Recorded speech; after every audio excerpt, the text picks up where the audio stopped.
Paris, 1943. The city of light had grown dark under the shadow of occupation.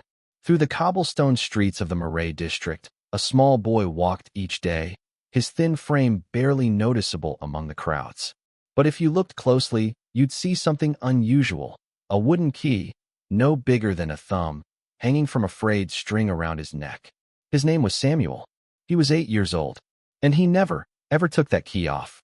Not when he crawled into the cold cellar where he slept. Not when he scrubbed floors at the baker's shop where he worked for scraps of bread. Not even when the Gestapo patrols passed by, their boots echoing like thunder on the ancient stones. The other children in the neighborhood whispered about it. Some said it was just a toy. Others thought he was simple-minded, clinging to a worthless piece of carved wood while the world crumbled around them. But Samuel knew the truth. That key wasn't worthless. It was everything. You see, most keys are made of metal, iron, brass, steel. They're heavy, cold, permanent. But a wooden key? That's different. Wood can be hidden in plain sight. It can be dismissed as a trinket, a child's plaything. No soldier would think twice about it. But Samuel knew what it opened. And he knew that on the other side of that lock was a secret that could save lives, or cost them. Somewhere beneath the cafes and cathedrals, beneath the bookshops and boulevards, there was a door. And behind that door was a world the Nazis didn't know existed.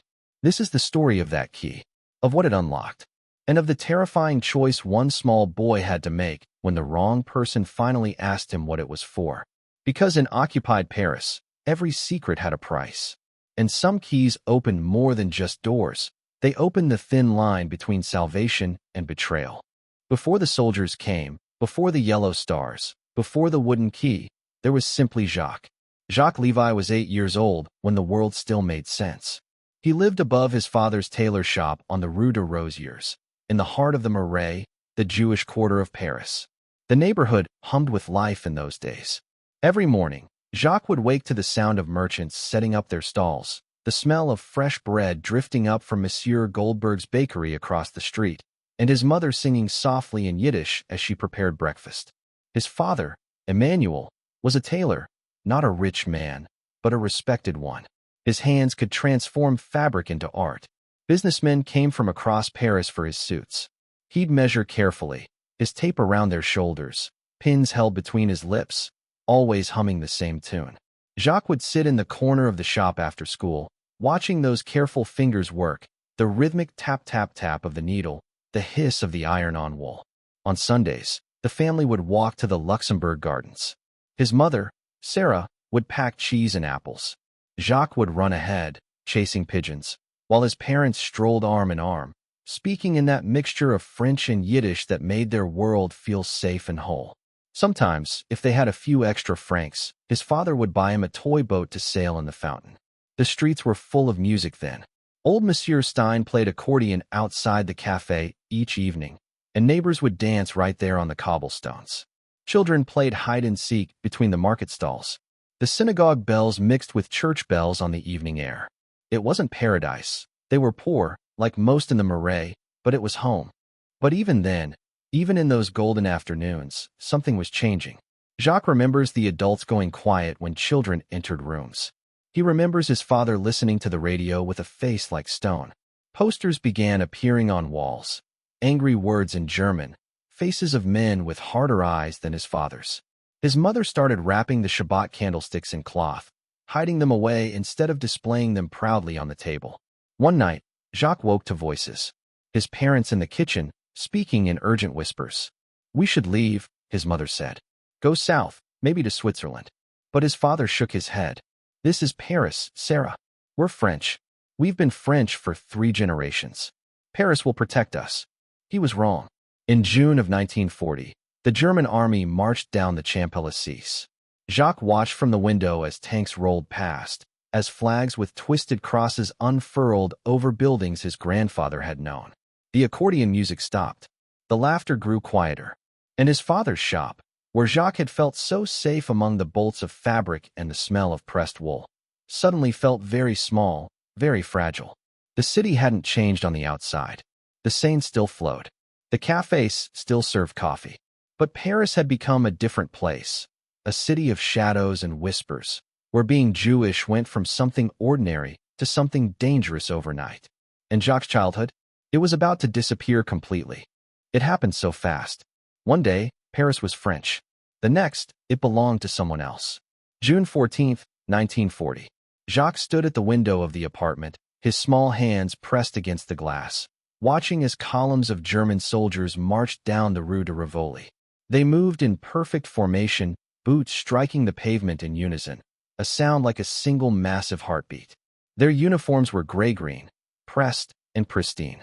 Flags with black swastikas snapped in the wind above the Hôtel de Ville. His mother pulled him back from the window. "Don't look," she whispered. But how could he not? This was Paris. His Paris. And now there were foreign soldiers on every corner, rifles slung over their shoulders, watching everything. Within weeks, the transformation was complete and terrible.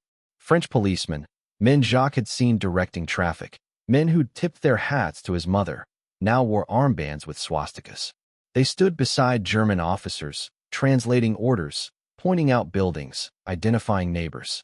Posters appeared overnight. Avis, notice, new regulations. Jews were forbidden from certain professions. Jews couldn't own businesses. Jews had to register at the police prefecture. His father came home from the registration office with papers stamped in red ink, his face ash gray. He said nothing, just went to his workbench and sat there, staring at his hands. Then came the stars. June 1942. A new ordinance. All Jews over the age of 6 had to wear a yellow star on their clothing. 6 inches across, the word Juif, printed in the center in letters that looked like they were mocking you. 3 francs per star, and you had to buy them yourself, forced to pay for your own marking. Jacques' mother sewed his onto his coat with trembling fingers. He didn't understand. "But everyone knows we're Jewish," he said. "Monsieur Goldberg, the Steins, all our neighbors." "It's not about knowing," his father said quietly. "It's about marking. It's about making sure everyone else knows too. Making sure we can be seen. Counted. Found." The word hung in the air. Found. Walking to the baker's shop the next morning felt different. People stared. Some looked away quickly, embarrassed. Others stared openly, hostile. A woman Jacques didn't know spat on the sidewalk as he passed. He was still the same boy who'd run through these streets a year ago. But the star made him different. Visible. Vulnerable. His father's shop, which once had a waiting list of customers, fell silent. The bolt of fine navy wool for Monsieur Duchamp's suit sat untouched on the cutting table. No one came. Or rather, the wrong people came. German officers who would walk in, look around, touch the fabrics with gloved hands, and leave without buying anything. Just reminding them, we can take this whenever we want. At night, Jacques heard his parents talking through the thin walls. His mother crying softly. His father's voice, low and urgent. "There are rumors. They're not just registering us, they're preparing lists. The Goldmans disappeared last week. Just gone. The apartment sealed." "Where did they go?" his mother asked. Silence. Because his father didn't know. None of them knew. People were vanishing. Families, entire buildings emptied in the night. Trucks with covered backs. The French police doing the arrests, not even the Germans. Your own countrymen, turning on you. One night in July, his father knelt down and took Jacques' small face in his rough, calloused hands. The hands that had sewn 1,000 perfect seams. Hands that were shaking now. "Jacques, listen to me. We must find a way to hide you. Not forever, just until this madness ends. Your mother and I, we're registered, we're marked. But you're small, you could pass for younger, you could." "I'm not leaving you," Jacques said. He was 8 years old and terrified, but certain. His father's eyes filled with tears. "You may not have a choice, my son. You may not have a choice." Outside, a truck rumbled past.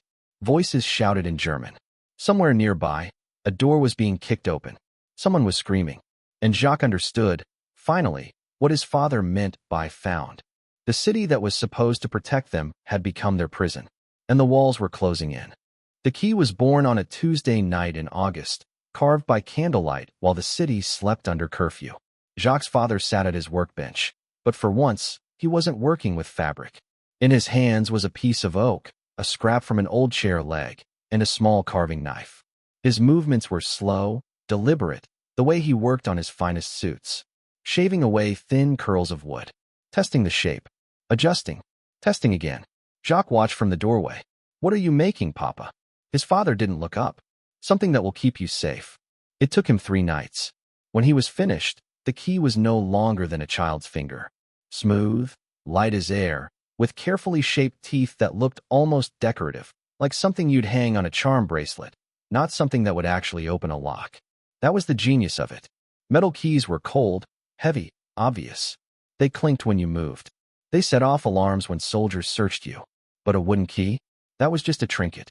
A toy. Nothing worth confiscating. His father threaded it onto a piece of strong cord and tied it around Jacques' neck. You never take this off, he said. Not to bathe. Not to sleep. Never. What does it open? His father led him down into the tailor shop, then through a storage room filled with bolts of fabric and broken mannequins. In the corner, beneath a heavy workbench, was a trapdoor Jacques had never noticed before. It was old, worn, covered with years of dust and footprints, designed to be invisible. His father moved the workbench aside with a grunt. He knelt down and pointed to a small hole in the wood, nearly hidden in the grain. There, the lock. Jacques inserted the wooden key. It slid in perfectly, turned with a soft click. The trapdoor lifted to reveal a narrow stone staircase descending into blackness. Cool air rose from below, smelling of earth and dampness and centuries of forgotten things. Where does it go? Jacques whispered. The old cellars. This building is 300 years old. It goes down 3 levels. There are tunnels, storage rooms, spaces that don't appear on any official map. During the Revolution, people hid here. During the Commune, the same. And now, his father's voice broke. Now it's your turn. I don't want to go down there. I know. His father pulled him close, held him tight. But if the police come, when they come, you go down. You lock the door from below. There's a bolt. You stay quiet, no matter what you hear above you. No matter what. Do you understand? Jacques nodded against his father's chest, feeling the scratch of wool, smelling the familiar scent of thread and sweat and safety. How will I know when it's safe to come out? His father was quiet for a long moment. I'll knock. 3 times, then 2, then 3 again. That's how you'll know it's me. They practiced. Down the stairs, into the cold stone room below, a space barely 6 feet across, with walls that wept moisture and a ceiling so low his father had to crouch. There was a blanket down there now, a bottle of water, some bread wrapped in cloth, a candle and matches, though his father warned him to use them sparingly. Air was limited, and light could show through cracks. They practiced the drill, the key turning, the trapdoor closing, the bolt sliding home from below. Then Jacques alone in the dark, counting his heartbeats, while above him his father knocked the signal. 3, 2, 3. It was a game. Until it wasn't. July 16th, 1942. 4 a.m. The pounding on the door came like thunder. French police, shouting names from a list. Levi, Emmanuel, and Sarah Levi. Open immediately. Jacques was already awake. His father had been listening at the window for hours, watching the trucks moving through the neighborhood, building by building. Now, his father whispered. Go now. Jacques ran, not down the stairs to the street. That way led to the trucks, the camps, the disappearances. He ran through the tailor shop, pushed through the storage room, threw himself down beside the trapdoor. His hands shook so badly he could barely grasp the wooden key. Above him, the pounding grew louder. Wood splintering. His mother crying out. The key slid into the lock. One turn. The trapdoor lifted. Jacques squeezed through, pulled it shut above his head, and slid the bolt home just as he heard boots crashing into the apartment. Then, darkness. Complete and absolute. He crouched on the stone steps, pressed against the wall, his breath coming in small, terrified gasps. The wooden key still in his hand, warm from his grip. Above him, footsteps. Heavy boots moving through rooms. Furniture being overturned. His mother's voice. Please, he's just a child. Then a slap. His father shouting. More footsteps. Doors slamming. Then voices directly overhead. Right above the trapdoor. A French policeman. What's this workbench doing here? Check underneath. Jacques stopped breathing. The workbench scraped across the floor. Hands testing the trapdoor, pulling at it. But the bolt held. The lock, invisible, wooden, insignificant, held. It's just an old cellar access, another voice said. Probably sealed decades ago. Come on, we have quotas to meet. The workbench scraped back. The footsteps moved away, then down the stairs, then gone. Silence. Jacques sat in the darkness, The wooden key clutched so tightly it left marks in his palm. Above him, the apartment was empty now. His parents were gone, taken to Drancy, then Auschwitz, though he wouldn't know that for years. All that remained was a small boy in a forgotten cellar, holding a wooden key, waiting for a knock that would never come. 3, 2, 3. But there was only silence. The silence of survival. And the terrible, crushing weight of being alive when everyone you loved had disappeared into the dark. The first 3 days, Jacques didn't move. He sat on the stone steps in the darkness, waiting for the knock that never came. 3, 2, 3. But there was only silence, and the slow drip of water somewhere in the black. On the 4th day, hunger forced him to explore. The wooden key around his neck, he felt his way down the remaining steps. The cellar beneath his father's shop was small, just a storage space really, but at the far end, his fingers found something else. Another door, older, made of rotting wood and rusted iron. It swung open with a groan that made him freeze, heart hammering. But no one came. No one heard. Beyond was a tunnel. Stone walls, worn smooth by centuries. It sloped downward, branching left and right. Jacques had lived his entire life above these streets, never knowing this world existed below. Paris had layers, like a cake. The city people saw, and beneath it, the city that time forgot. The catacombs, the medieval cellars, the ancient Roman quarries, the maintenance tunnels for the metro, the sewers. All of it connected, if you knew the way. A secret Paris, stretching for hundreds of miles beneath the boots of German soldiers who had no idea it was there. Jacques learned to navigate by touch and memory, counting steps, marking walls with chalk he found discarded, following the sound of water to know which direction the Seine lay. The tunnels were cold, perpetually cold, and damp, but they were safe. No patrols, no checkpoints, no stars to wear. He learned to be silent, to move like a ghost. His footsteps on stone made no sound. He breathed through his nose to stay quiet. When he heard voices echoing through the pipes above him, soldiers laughing in a cafe, a woman arguing with a shopkeeper, he would freeze, becoming part of the stone itself. The city's heartbeat became his calendar. Morning, he knew from the rush of water through pipes as people woke and used their sinks. Noon from the church bells that vibrated through the bedrock. Evening from the silence as curfew fell and Paris held its breath. He wasn't alone down there. On his 6th day below, feeling along a tunnel near what he thought might be the Rue de Turin, he heard breathing. Not his own. Someone else, close by in the dark. He froze. "Don't be afraid." A voice whispered in French. A woman's voice. "Are you hiding too?" Her name was Simone. She was a courier for the resistance, using the tunnels to move messages across the city without being stopped at German checkpoints. She had kind eyes, even in the dim light of her shielded lantern, and she gave him half her bread without asking questions. Before she left, she showed him which tunnels were safe, which collapsed easily, where fresh air flowed from grates above. "There are others like you down here," she said. "Children, families, people who refuse to disappear quietly. Stay quiet, stay moving, and you'll survive." He met them, one by one. A Jewish family hiding in a chamber near the Bastille, parents and 2 daughters, living in what had once been a wine cellar. An old man, a scholar, who'd brought books into the tunnels and read by candlelight, refusing to let the Nazis steal his mind even if they'd stolen everything else. And once, briefly, another boy, a child named David who'd been hidden by nuns but escaped when his convent was raided. They didn't talk much. Words felt dangerous, even underground. But knowing others were there, breathing the same stale air, surviving the same impossible situation, it helped.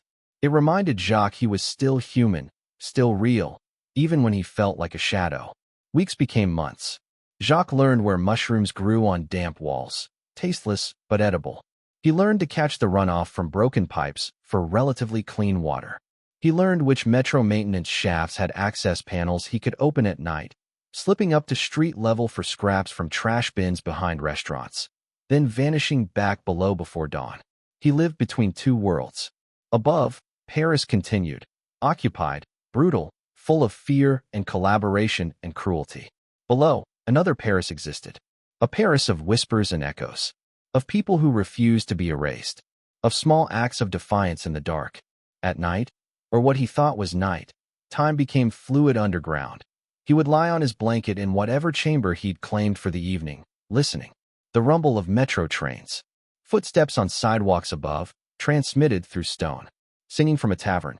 Once, the sound of an accordion, faint and distant, playing a melody he remembered from before. Before the soldiers. Before the stars. Before his parents were taken. He would clutch the wooden key around his neck and imagine his father's hands carving it. Imagine his mother sewing his coat. Imagine Sunday afternoons in the Luxembourg Gardens when the world still made sense. The key had saved his life. But now, 3 months into hiding, Jacques began to wonder, what kind of life had he saved? He was alive, yes, but he lived like a rat in the walls of his own city. He was 10 years old, and he hadn't seen sunlight in 90 days. Still, he survived. Day after day, night after night, in the cold stone darkness beneath the streets of Paris. Unseen by the enemy. But listening. Always listening. Waiting for the day when he could use that wooden key to unlock a door in the other direction. Not down into hiding, but up, back into the light. If that day ever came. July 16th, 1942. The day Paris broke its own heart. Jacques had been living in the tunnels for weeks by then, surfacing only at night to scavenge food, to breathe air that didn't taste of limestone and decay. But that morning, that terrible morning, he heard it before he saw it. Trucks, dozens of them, rumbling through the streets of the Marais like a mechanized stampede. Then whistles, shouting, doors being kicked open. Not the sharp, guttural commands of German soldiers, but French voices. Parisian accents. Policemen he might have recognized if he could see their faces. Jacques had climbed to a maintenance shaft near the Place de la Bastille, peering up through an iron grate at street level. What he saw would stay with him for the rest of his life. Families being dragged from their homes. Children still in nightclothes, clutching dolls and teddy bears. Old men and women who could barely walk, shoved into the backs of green and white Paris buses that had been converted into prison transports. Mothers screaming. Babies crying. A grandfather collapsing on the sidewalk, only to be hauled up roughly by his armpits and thrown into a truck. And everywhere, French police. Not Wehrmacht soldiers. Not SS officers in their black uniforms, but French policemen in their kepis and capes. Neighbors, countrymen, men who spoke the same language, who'd grown up on these same streets, who were now rounding up their own people like cattle. 13,152 Jews arrested in a single day. The Raffle du Vel d'Hiv, they would call it later. Most by French police, following orders from the Vichy government. Doing the Nazis' work for them, efficiently, thoroughly, without mercy. Jacques pressed his face against the cold iron grate, scanning desperately for familiar faces. And then he saw them. His parents. His mother, Sarah, being led down the steps of their building, still wearing her apron. She must have been making breakfast when they came. His father, Emmanuel, walking beside her, one hand gripping her elbow, trying to hold her steady even as his own legs shook. They each carried a single small suitcase, all they'd been allowed to take. Jacques almost cried out, almost screamed Mama, Papa, almost lifted the grate and climbed up to join them. But his father's words echoed in his mind. No matter what you hear above you, no matter what, stay hidden. So he watched, silent, as his parents were loaded into a bus. His mother looked back once at the building, at the window of their apartment, at the tailor shop below, and Jacques saw her lips moving. Was she praying? Saying goodbye? Looking for him? Then the bus doors closed. The engine started, and they were gone. Jacques sank back into the darkness of the tunnel, the wooden key clutched in his fist, and for the first time since going underground, he wept. Not quietly, not carefully. He sobbed with the kind of grief that empties you out, that turns your insides to hollow stone. All day, the roundup continued. From his various hiding spots throughout the tunnels, Jacques could hear it. The city was crying. Thousands of voices, men, women, children, all being silenced at once, loaded into buses and trucks and taken to the Velodrome d'Hiver, the winter cycling stadium in the 15th arrondissement. That night, Simone found him huddled in a corner near the old catacombs. She didn't ask if he'd seen them take his parents. She just sat beside him in the dark and held his hand. They took them to the Vel d'Hiv, she whispered. Over 7,000 people crammed into a stadium with no food, no water, barely any toilets. They're keeping them there for days, maybe a week. Then they're sending them east. To camps in Poland. Will they come back? Jacques asked, though part of him already knew the answer. Simone was quiet for a long time. I don't know, she finally said, which was kinder than the truth. They didn't come back. His parents were held at the velodrome for 5 days in conditions that defied humanity. Then they were transferred to the transit camp at Drancy. Then loaded onto cattle cars. 80 people per car, no water, no air, standing room only, for the 3-day journey to Auschwitz. His mother was sent to the gas chambers within hours of arrival. His father lasted 3 months in the labor camp before typhus took him.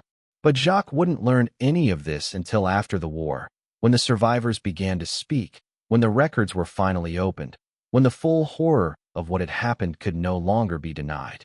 All Jacques knew, in that moment, was that his parents were gone. The apartment above was empty. The tailor shop would never open again. The wooden key around his neck no longer opened a door to safety. It opened a door to a world that had ceased to exist. He was 10 years old, and he was alone. In the weeks after the roundup, the Marais became a ghost neighborhood. Apartments stood empty, their doors sealed with official notices. Shops shuttered. Synagogues locked. 13,000 people vanished from Paris in a single day, and the city just continued. Cafes stayed open. The metro ran on schedule. People went to work, came home, ate dinner, as if nothing had happened. Jacques would surface at night and walk through the empty streets like a phantom, looking at the buildings where families he'd known once lived. The Goldbergs' bakery, dark and silent. The Steins' apartment, ransacked. His own home, where he could see through the window that someone had already looted his father's shop, taking the bolts of fine fabric, leaving only scraps and broken furniture. The wooden key burned against his chest. What did it open now?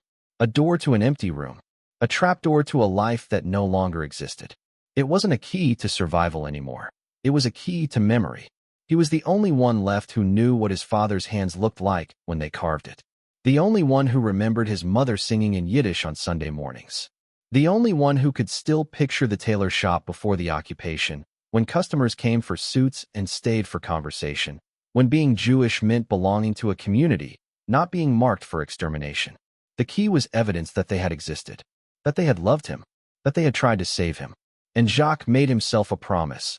There in the darkness beneath the broken city, he would survive.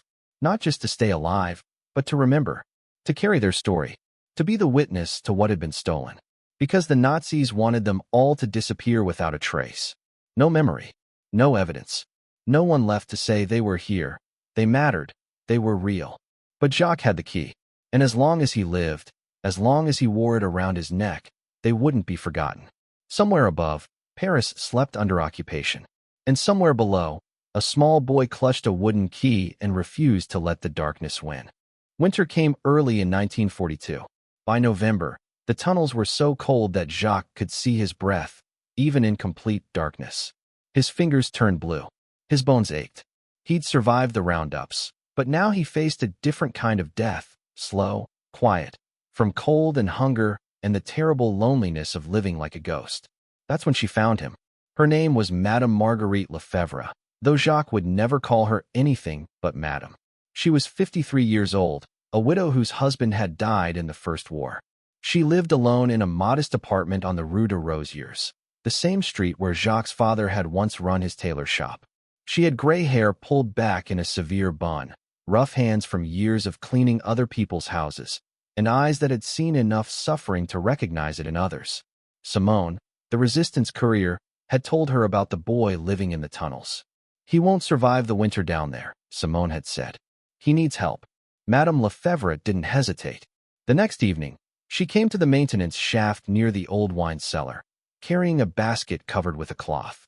She knocked 3 times on the grate, then twice, then 3 times again, the signal Jacques' father had taught him. Jacques almost didn't answer. That was his father's knock, and his father was gone. But curiosity, or perhaps desperate hope, made him climb up. When he lifted the grate, he found a woman he didn't recognize looking down at him. For a moment, they just stared at each other, the gaunt, filthy boy emerging from underground, and the stern-faced woman with her basket.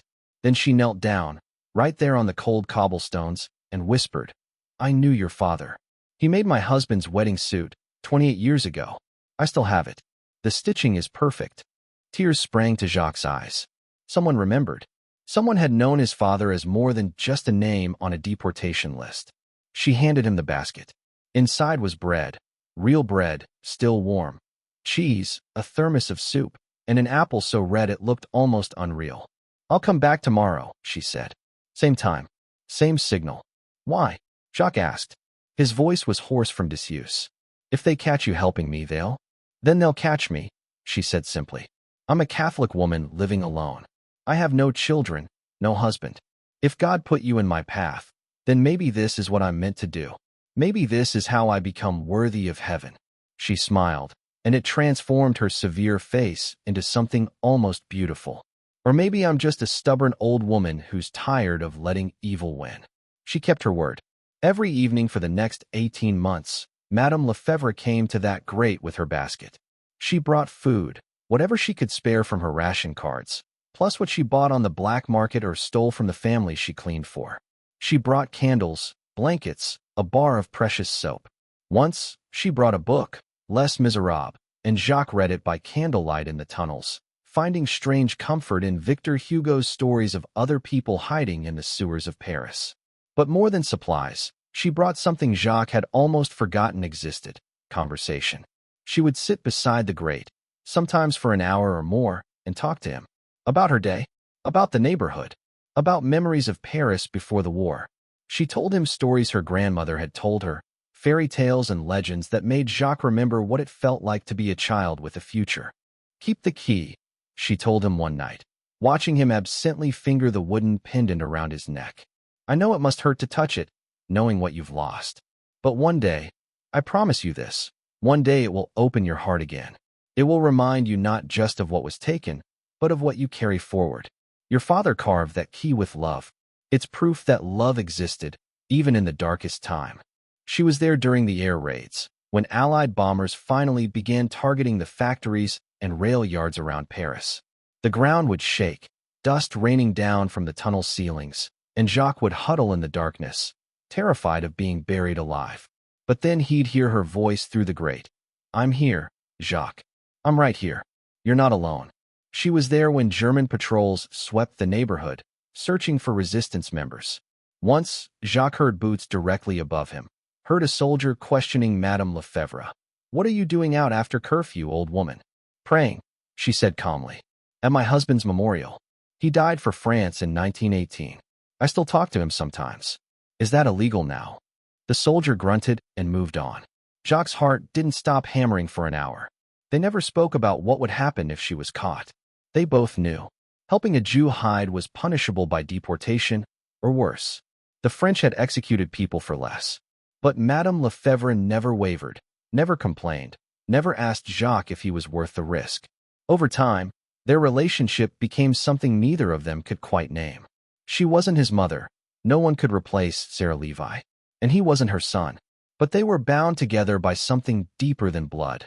Shared loss, shared defiance, shared hope that somehow, against all odds, goodness might survive the darkness. She told him about her husband, Pierre, who died at Verdun. How they'd had only 3 years of marriage before the war took him. How she'd never remarried because no one could replace him. "But I think," she said quietly, "Pierre would be proud of me now. Proud that I didn't just survive my grief. I turned it into something that helps another person survive theirs." Jacques told her about his parents, about his father's careful hands and his mother's songs, about Sundays in the Luxembourg Gardens, about the last time he saw them, being loaded into that bus, his mother looking back at the building one final time. "They saved you," Madame Lefebvre said. "They gave you that key, that hiding place, that chance. Now you have to honor that sacrifice. You have to live, Jacques. Not just exist, live. Promise me." "I promise," he whispered. Sometimes, when the nights were especially cold or lonely, Madame Lefebvre would lower a blanket down through the grate and tell Jacques to wrap himself in it. "It was my husband's," she'd say. "It still smells like him, tobacco and wool. It's kept me warm for 24 years. Now it can keep you warm too." Jacques would pull the blanket around himself and imagine he could smell the tobacco. Imagine Pierre Lefebvre standing guard over him, another ghost protecting the living. The Germans never caught her. The collaborators never reported her. For 18 months, through winter and spring and summer In another terrible winter, Madame Marguerite Lefebvre was Jacques' lifeline to the world above. She was his proof that not everyone had chosen cruelty. That even in occupied Paris, even under the shadow of swastikas and roundups and fear, some people chose courage. She was, quite simply, the reason he survived. Years later, after the war, when Jacques was old enough to understand, he would learn that Madame Lefebvre had helped hide 12 other Jews during the occupation, that she'd used her position as a cleaning woman to smuggle food and false documents, that she'd been part of a quiet, unsung network of ordinary people doing extraordinary things. But in those moments, sitting by the grate with her basket of bread and her stories and her stubborn, fierce love, she was simply the angel of Rue de Rosiers, a Catholic widow and a Jewish orphan, bound together in the darkness beneath a broken city, proving that humanity could survive anything, even hell itself. Keep the key, she told him again and again. One day, you'll understand what it really opens. And though Jacques didn't know it then, she was right. August 25, 1944. The bells began ringing at dawn. Jacques heard them first through the pipes and stone. Notre Dame, Sacré-Cœur, Saint-Sulpice, every church in Paris suddenly alive with sound after 4 years of silence. The bells rang wild and joyous, the way they ring on Christmas morning, the way they ring when something impossible has finally come true. Then came the gunfire. Not the methodical crack of executions or the distant thunder of bombardment, but scattered, celebratory shots. People shouting in the streets, singing the Marseillaise, the French national anthem that had been banned under occupation, now echoing through the boulevards at full voice. Simone appeared at the tunnel entrance, breathless, tears streaming down her face. Jacques, come up. They're gone. The Germans are retreating. Paris is free. He didn't believe her at first. He'd been underground for 2 years, 1 month, and 9 days. 775 days in the darkness, living like a creature in the earth. Freedom seemed like a word from another language, a concept he could no longer quite grasp. But Madame Lefebvre was there too, reaching down through the grate, her rough hands extended. Come, child. Come see your city again. Jacques climbed. His legs were weak from malnutrition, his eyes unused to light. When he emerged onto the Rue de Rosiers, the August sun hit him like a physical blow. He stumbled, covering his face, nearly fell. The world was so bright it hurt. Colors. He'd forgotten how vivid colors could be. The blue of the sky, the green of leaves on trees, the red, white, and blue of French flags suddenly flying from every window. People were flooding into the streets, crying, laughing, embracing strangers. Women were shaving the heads of collaborators right there on the sidewalk. Someone had draped a Nazi flag on the cobblestones so people could walk on it. American jeeps were rolling through, soldiers throwing chocolate and cigarettes to the crowds. The FFI, the French forces of the interior, were everywhere, wearing armbands, carrying weapons that had been hidden for years, finally able to stand as soldiers instead of shadows. Jacques stood in the middle of it all, a skeletal 12-year-old boy in filthy clothes, blinking in the sunlight, unable to process that it was real. The city he'd known only through echoes and darkness was suddenly alive again, celebrating, free. Madame Lefebvre took his hand. Come, she said gently. Let's walk. They moved through the chaos of liberation like ghosts at a wedding, present but not quite belonging. Jacques kept touching things to prove they were real. A stone wall, still warm from the sun. A tree in the Place de Vosges. A fountain that was running again, water sparkling in the light. His legs remembered the way to his father's shop without being told. Left on Rue Pavie, right on Rue de Rosiers, past the bakery where Monsieur Goldberg had once made challah every Friday. The bakery was gone now, burned out, windows broken. Past the Steins building, empty and marked with graffiti. Past the synagogue, its doors scarred with bullet holes. And then, his father's shop. The sign was still there, faded and hanging crooked. Levite, but the windows were smashed. The door hung open. Inside, everything was gone. The bolts of fabric, the sewing machines, the careful tools of his father's trade, all looted, all vanished. Only dust and debris remained. Jacques stepped inside. The floorboards creaked under his feet. Sunlight streamed through the broken windows, illuminating the space where his father had worked, where his mother had kept the books, where Jacques had sat in the corner doing his homework while the radio played. He walked to the storage room. The trapdoor was still there, though someone had pried at it with a crowbar, leaving deep gouges in the wood. The lock had held. The wooden key had done its job. Jacques knelt beside the trapdoor, pulled the key from around his neck, and inserted it one last time. It turned smoothly. The door opened to reveal the stone steps descending into darkness. His home for 2 years, his prison, his salvation. "Do you want to go down?" Madame Lefebvre asked softly. "No," Jacques said. His voice was firm. "Never again." He locked the door, pocketed the key, and stood. The shop was empty. The apartment above was empty. The whole building was a hollow shell, a monument to absence. "Where will you go?" Madame Lefebvre asked. Jacques didn't answer, because he didn't know. His parents were gone. His home was gone. The entire Jewish quarter of the Marais had been emptied like a turned-out pocket. Of the 13,000 Jews taken in the Vel d'Hiv roundup, fewer than 100 would return. His neighbors, his father's customers, the families he'd known his whole life, all gone. Outside, Paris was celebrating liberation. People were dancing in the streets, kissing American soldiers, tearing down German signs and proclamations. Charles de Gaulle would march down the Champs-Élysées the next day, declaring France free and glorious. The newspapers would proclaim victory, honor, resistance. But for Jacques, there was only silence. The silence of empty apartments. The silence of questions no one could answer. Where did they go? Did they suffer? Did they think of me at the end? The wooden key around his neck was heavy now. It had saved his life, yes. But what kind of life had it saved him for? A life without parents, without family, without a home to return to. Madame Lefebvre put her arm around his thin shoulders. "You'll come live with me," she said. It wasn't a question. "You'll sleep in a bed again, eat at a table, go back to school. You'll be a boy again, not a shadow." Jacques leaned against her.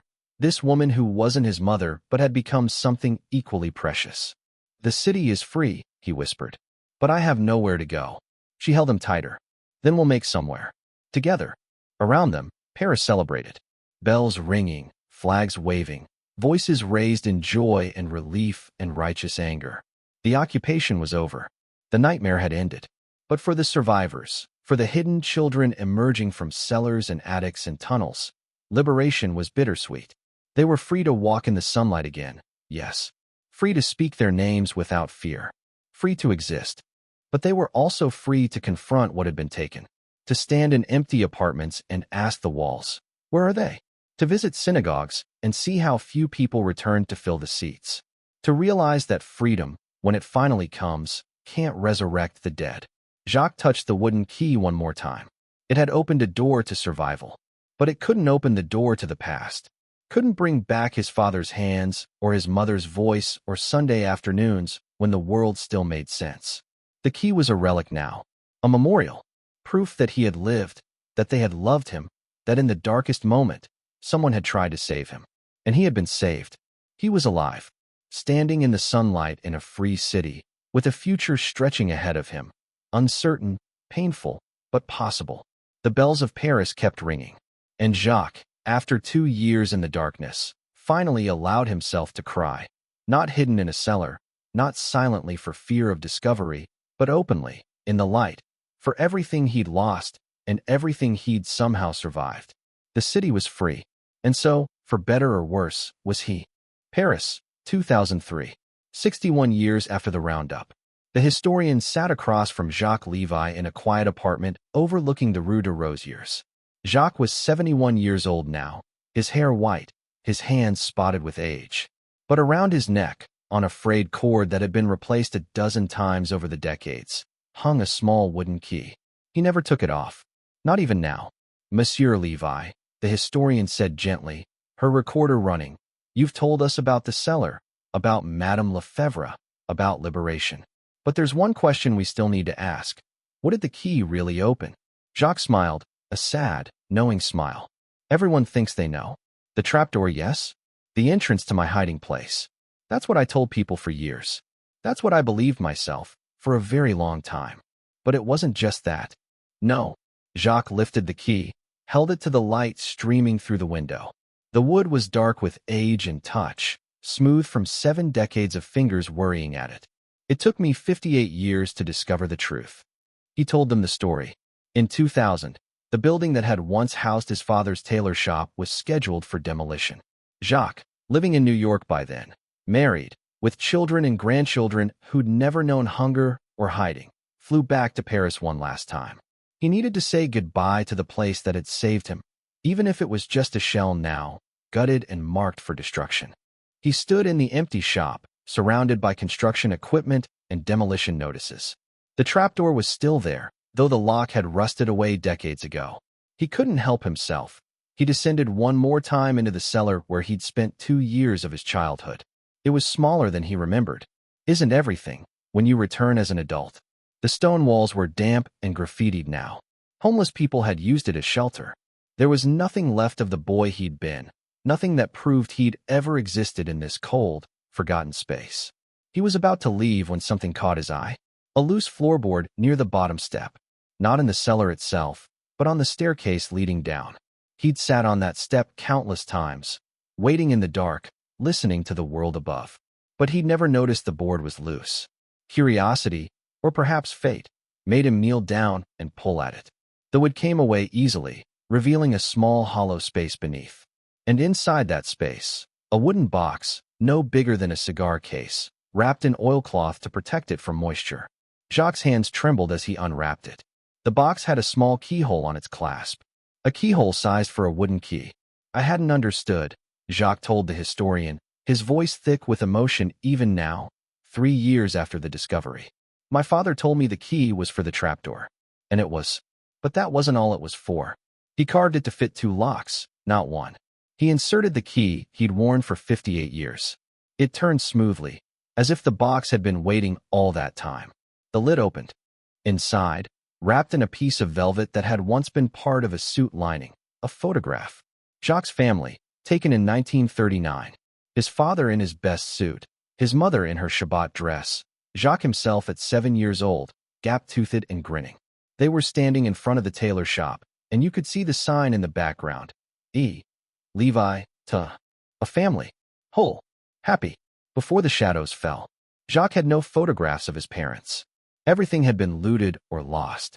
For 60 years, he'd had only his fading memory, and memory, he knew, was unreliable. Faces blur.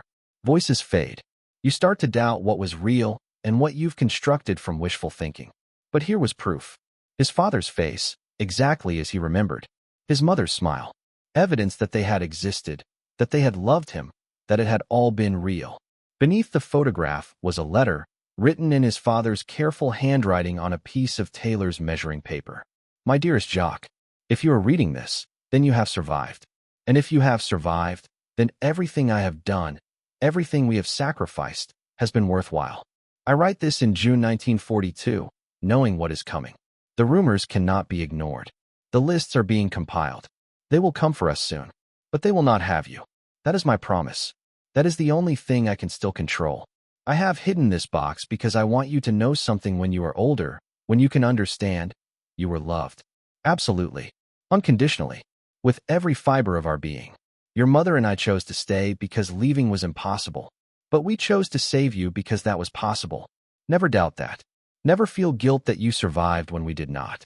That was our choice. Our gift to you. The key I carved for you serves 2 purposes.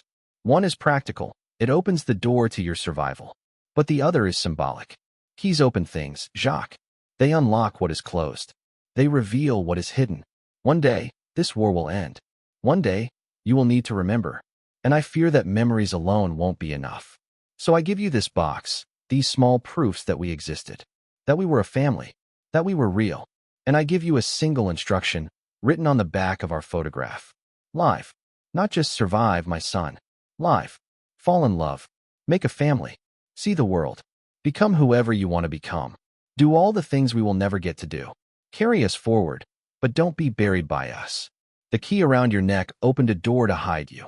But now I give you permission to use it to open yourself, to memory, to grief, to love, to life. We will never see you grow up. We will never meet your children. But we will exist in you, in the choices you make, in the way you treat others, in the moments when you choose courage over fear. The wooden key saved your life. Now let it unlock your heart. With all our love, always. Papa and Mama. Jacques stopped reading. The historian waited, watching tears stream down the old man's face. I kept that letter in my pocket for 3 years, Jacques finally said. I read it every day. I still read it. And I realized my father knew. Even then, in the darkest moment, when they were about to be taken, he knew that survival wasn't enough. That I would need permission to live, not just exist. And the photograph? Jacques pulled it from his wallet. The same photograph, now laminated, worn from being looked at thousands of times. This is what the key really opened. Not a cellar door. Not even a box. It opened memory itself. It gave me back my parents. It gave me permission to be happy again, to stop feeling guilty every time I laughed or fell in love or had a good day. He looked at the historian, his eyes clear and fierce despite his age. For 60 years, I thought I was the boy who survived in the darkness. But my father didn't carve that key just to help me hide.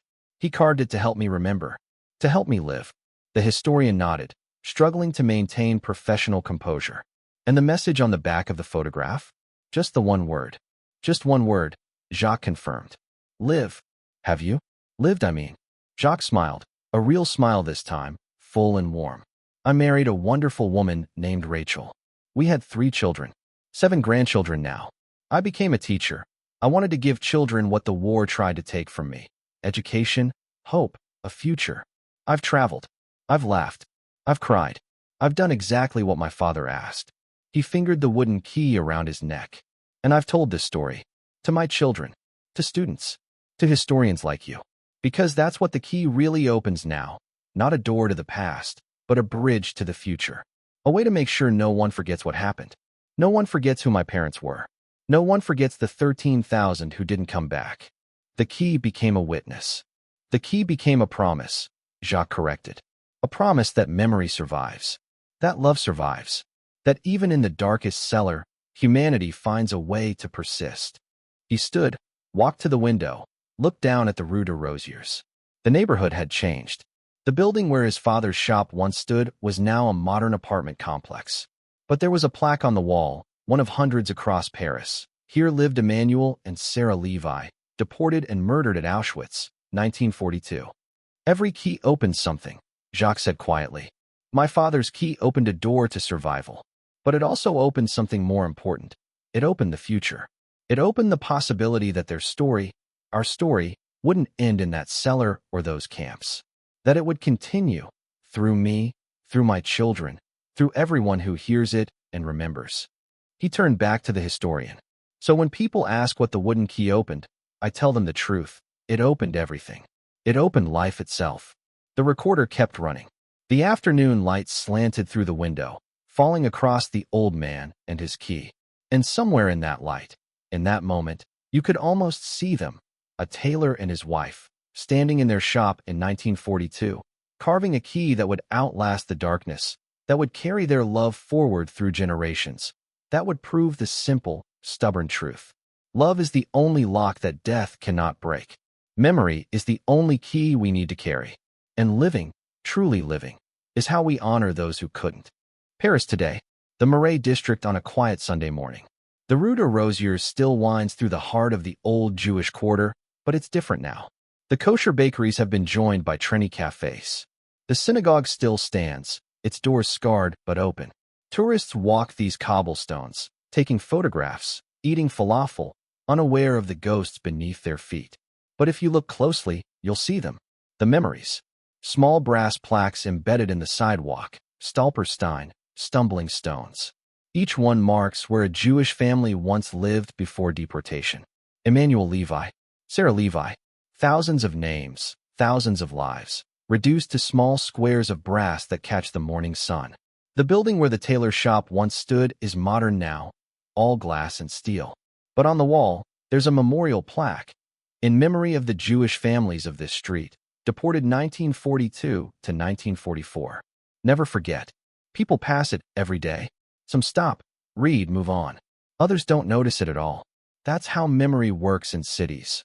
Layer upon layer, the past buried beneath the present, visible only to those who choose to look.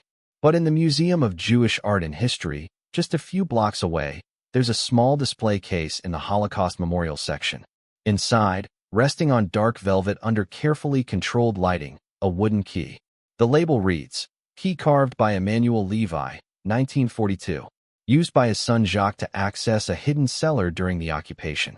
One of the few artifacts recovered from the period of hidden children in Paris. Visitors gather around the case.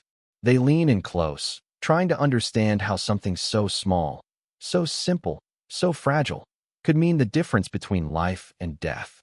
How a piece of carved wood could carry the weight of survival, of memory, of love that transcended even genocide. School groups come through on field trips. Teachers point to the key and tell the story. The boy, the cellar, the 2 years in darkness, the wooden key that never left his neck. The children listen, some bored, some fascinated, some beginning to understand that history isn't just dates and names in textbooks. It's objects like this, decisions made in desperation, love carved into oak. Jacques Levi donated the key to the museum in 2005, 2 years before his death. He was 73. He'd lived a full life, longer than his parents, longer than the 13,000 who never came home. He'd kept his promise. He'd lived. But before he died, he wanted to make sure the key would outlast him, that it would continue to speak when his voice fell silent. That generations from now, someone would stand before that case and ask, "What's that? Why is it important?" And someone else would tell them the story. Every street in Paris holds a story. In Montmartre, there are stories of artists and revolution. On the Champs-Élysées, stories of triumph and occupation. Along the Seine, stories of lovers and philosophers and centuries of life flowing like the river itself. But this story, the story of the Rue de Rosiers, of the wooden key, of Jacques Levi, is different. It's a story about what we hide to survive, about what we carry forward, about the weight of memory and the lightness of hope. It's a story about a father who carved a key knowing he would never see his son use it, about a mother who looked back one last time at the building where her child was hidden, about a boy who spent 2 years in darkness so that one day he could stand in the light and say, "I remember. They existed. They loved me. And I will make sure you never forget them." The wooden key sits in its case, silent and still. But it speaks anyway. To everyone who stops, who looks, who asks. It says, "This is what love looks like when everything else is taken away." It says, "This is how we survive, not just physically, but spiritually, morally, humanly." It says, "Remember us. Remember what happened here. Remember that every city, every street, every building has stories buried in its foundations. And some of those stories must never be allowed to fade." Outside the museum, Paris continues. The metro rumbles beneath the streets. Accordion music drifts from a cafe. Children chase pigeons in the Place de Vosges. Life, abundant and ordinary and precious, flows through the city like it always has, like it always will. But beneath the surface, if you know where to look, there are doors. Trapdoors. Hidden spaces where people once huddled in darkness, waiting for the knock that would mean safety or death. And there are keys. Not all of them made of wood. Not all of them visible. Keys to memory, to survival, to understanding what humans are capable of, both the worst and the very best. Jacques Levi locked himself away to survive. But in doing so, he unlocked something far more important, a story that would echo through generations. A reminder that even in the darkest cellar, even under the cruelest occupation, even when all hope seems lost, humanity persists. Love persists. Memory persists. The wooden key opened a door, but it also opened our eyes. And Paris remembers. In brass plaques and museum cases. In old buildings with hidden cellars. In the stories told by survivors to their children, and by those children to theirs, passing the key of memory forward through time. Because that's what cities do. They remember. Layer upon layer, story upon story, building the past into the present so that the future will never forget. Every street in Paris holds a story. This one belonged to a boy with a wooden key. And now, it belongs to all of us. Fade to black. The sound of distant church bells. Then silence. The wooden key remains, waiting under glass, ready to tell its story to whoever asks. What did it open? Everything.